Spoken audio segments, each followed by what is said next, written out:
नमस्कार, मैं विमलेंदु चैतन्य और आप देख रहे हैं अब तक बिहार। चैतन्य कम्युनिकेशंस के समाचार प्रभाग में आपका स्वागत है।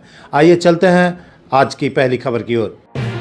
बिहार के मुख्यमंत्री नीतीश कुमार के फिर से पलटी मारने यानी इंडिया गठबंधन से अलग होकर एनडीए में जाने की चर्चा खूब है।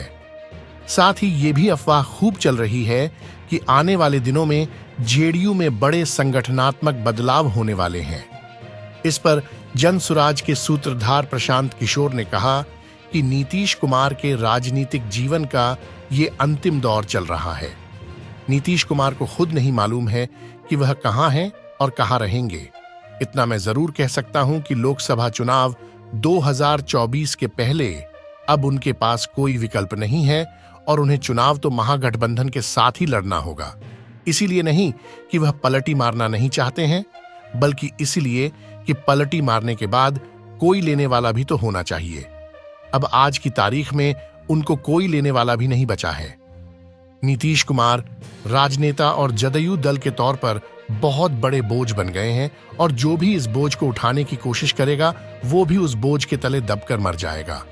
अब तक बिहार, ब्यूरो रिपोर्ट, गया। देखिए, नीतीश कुमार के राजनीतिक जीवन का ये अंतिम दौर चल रहा है, राजनीतिक पारी का ये अंतिम दौर चल रहा है।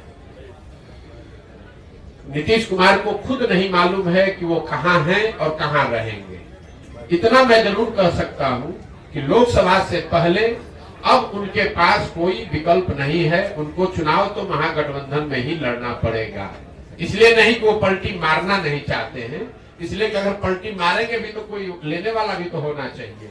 अब आज के तारीख में उनको कोई लेने वाला भी नहीं बचा है। नीतीश कुमार राजनेता के तौर पर और जदयू दल के तौर पर अब बहुत बड़ा बोझ हो गया है। जो उसको उठाने का कोशिश करेगा वो भी उस बोझ के तहत नीचे दब के मर जाएगा।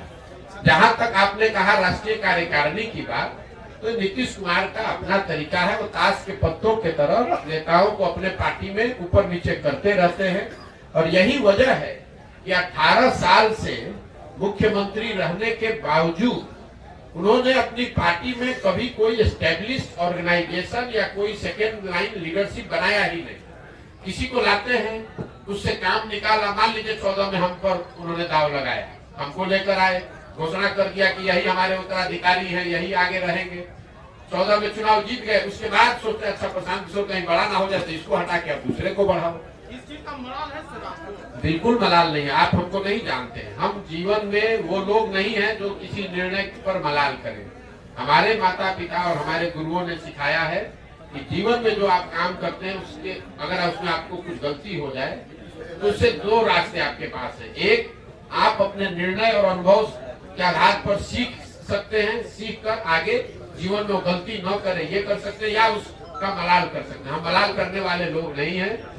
एक बार नीतीश कुमार ने अगर धोखा किया, उसके बाद नीतीश कुमार चाहे 20 बार हमारे पास आ गए, कितनी बार बात कर ली, कितने संदेश भेजवा दिए, हमने कह दिया कि अब फिर सीआर सर्कुल के नीचे नहीं जाएंगे।